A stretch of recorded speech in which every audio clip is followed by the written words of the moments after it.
ఆదివారము వచ్చిందంటే బుద్ధి ఉట్టి నేను మటనే తెత్తే దగ్గరండుకొని మెత్తగా తింటది పచ్చగూర నా కంచములెత్తది పచ్చగూర నా కంచములెత్తది తిక్క ఉట్టి మరి కట్టె నేను పడితే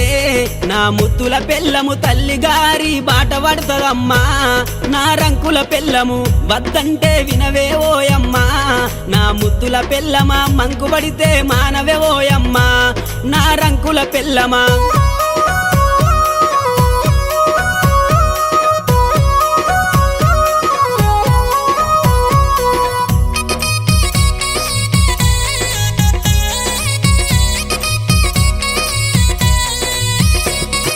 తిరుమల తిరుపతి ఓదామంటది మేడారం సమ్మక్క జాతర కొమురెల్లి మల్లన్న జాతర మొక్కు తీర్చే పని ఉందని అంటది మొక్కు తీర్చే పని ఉందని అంటది భద్రాచలము ప్రయాణమైతీవే నా ముద్దుల పెళ్ళమ బర్రె నమ్ముకొని